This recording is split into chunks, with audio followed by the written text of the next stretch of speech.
Est-ce que ça vous arrive d'en faire trop, de ne pas écouter ou respecter votre rythme, quitte à en payer le prix? Est-ce que ça vous arrive de ne pas écouter les signaux de votre corps, alors que pourtant ils sont bien présents? Avant de vous partager l'expérience que j'ai vécue ce matin, donc je suis Christian Junot, expert de la relation à l'argent, francophonie, auteur et co-auteur de 3 livres.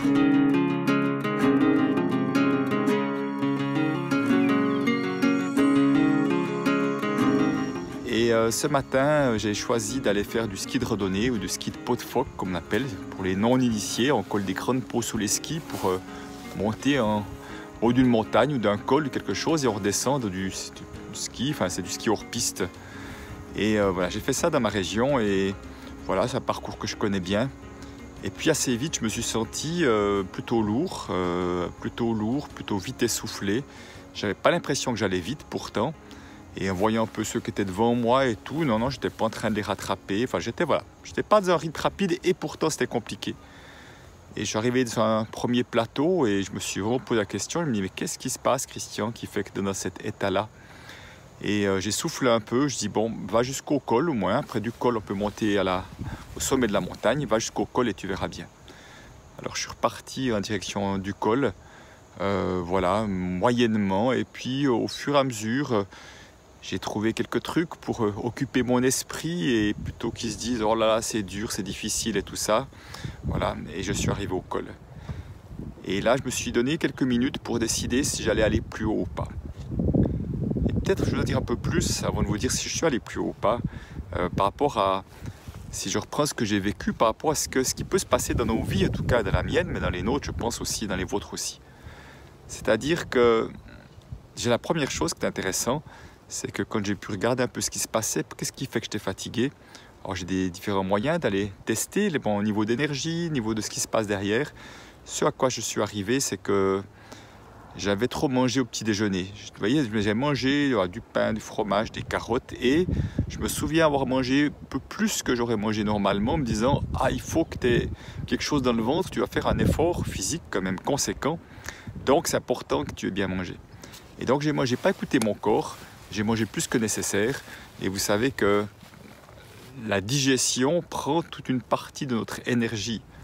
Et en fait, en fonction de ce qu'on mange, ça prend également plus ou moins d'énergie. Donc une partie de mon énergie dont j'aurais tellement eu besoin était occupée à digérer, en tout cas pendant une partie du parcours. J'ai pu mettre des mots dessus, bien sûr, et voilà, j'ai continué. Et effectivement, j'ai vu qu'au fur et à mesure que je montais, ça allait plutôt mieux.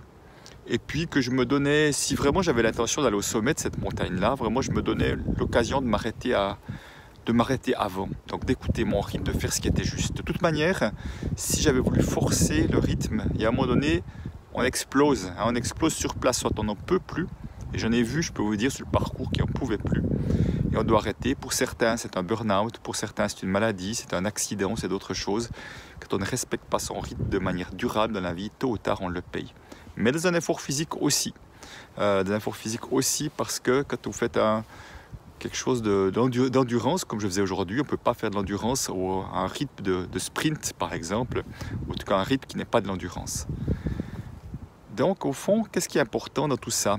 Pour moi, c'est de dire, 1, donner la possibilité d'arrêter, ou 2, d'arrêter. Dans un premier temps, ce que j'ai fait, j'ai arrêté, je me dis, ok, je me donne un temps défini, 5 minutes, je respire, je souffle, je regarde où j'en suis et je décide d'aller plus loin. Parce que je vois très souvent des personnes, entre autres dans les formations qu'ils achètent sur Internet, dont la mienne, qui à un moment donné s'arrêtent pour X, Y raison. Alors, parfois parce qu'effectivement ils sont trop occupés à gauche, à droite, parfois parce qu'ils arrivent à un endroit inconfortable et puis qu'ils n'ont pas envie d'y aller. Enfin, on peut avoir différentes bonnes et mauvaises raisons, je dirais, pour arrêter et qu'ils ne reprennent pas. Ou alors effectivement parce que si je suis trop boulimique, à un moment donné, je ne pourrais pas tenir ce rythme-là tout au long d'un parcours. Et plutôt que de se dire j'arrête 3 jours, 5 jours, 1 semaine ou 2 semaines et je reprends à ce moment-là, ils arrêtent et ils ne reprennent pas. Donc je trouve important pour moi de ne pas prendre une décision définitive sans avoir pris un temps d'arrêt, un temps de souffler, un temps de voir un peu ce qui se passait, de faire le point et de faire le choix du prochain pas. Est-ce que le prochain pas, c'est d'arrêter là et de redescendre? Est-ce que le prochain pas, c'est de continuer du dernier bout, depuis le col jusqu'au sommet de la montagne? Il y a 1 semaine, avec mon épouse, on faisait le même parcours et on avait arrêté au col parce qu'elle était bien fatiguée et je dois dire que J'étais pas frustré parce que j'étais pas en grande forme non plus, mais je m'étais promis que je monterais une fois au sommet. Donc j'avais cette sorte de pression que je m'étais donnée d'aller là en haut. Mais cette pression, c'est juste de l'ego, parce qu'au fond, que j'aille en haut au sommet ou pas, ça change pas l'être que je suis, ça va pas changer ma vie. Voilà.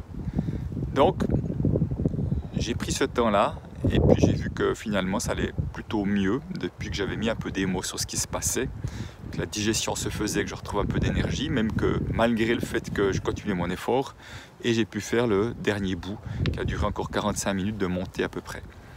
Alors ça n'a pas été toujours facile, mais ça a été plutôt relativement bien, et là tout à coup je me suis vu à dépasser plein de personnes qui étaient vraiment à la peine, qui étaient vraiment dans des difficultés, les conditions étaient un peu difficiles sur le haut.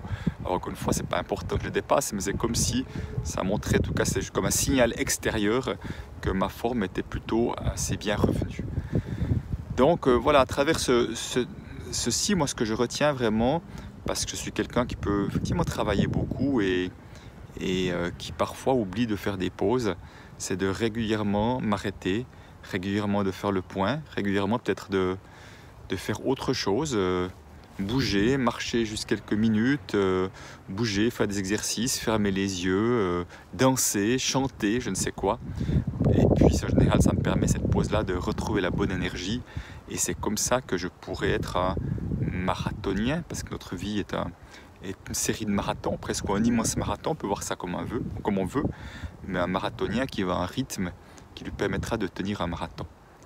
Voilà, j'espère que ces quelques mots, et je vous ai vu, je vous ai mis quelques images également, que vous puissiez un peu profiter aussi de ce que j'ai vu aujourd'hui, parce que malgré les moments où c'était compliqué, ou franchement compliqué, j'ai toujours été en capacité de m'émerveiller devant les paysages que je voyais, c'était juste superbe.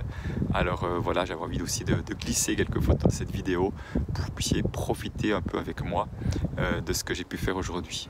Donc voilà, en espérant que vous ayez trouvé de la valeur, et puis si c'est le cas en tout cas, n'hésitez pas à vous abonner à ma chaîne ou à transmettre cette vidéo à d'autres personnes si ça peut être important pour vous. Et puis en cliquant sur la cloche, vous êtes informé chaque fois qu'il y a une nouvelle vidéo que je ferai. Alors je vous souhaite de respecter votre rythme, même si des moments on ira un peu plus vite, on en fait un peu plus, et puis après on ralentit, rien de grave, c'est pas juste quelque chose de linéaire du tout, mais juste de savoir ralentir et accélérer, et puis que ce rythme-là soit à votre service, au service de votre corps, de votre vie générale, pour que vous puissiez donner le meilleur de vous et contribuer de la plus belle des manières à ce que vous désirez contribuer. Allez, une belle journée, à bientôt, ciao.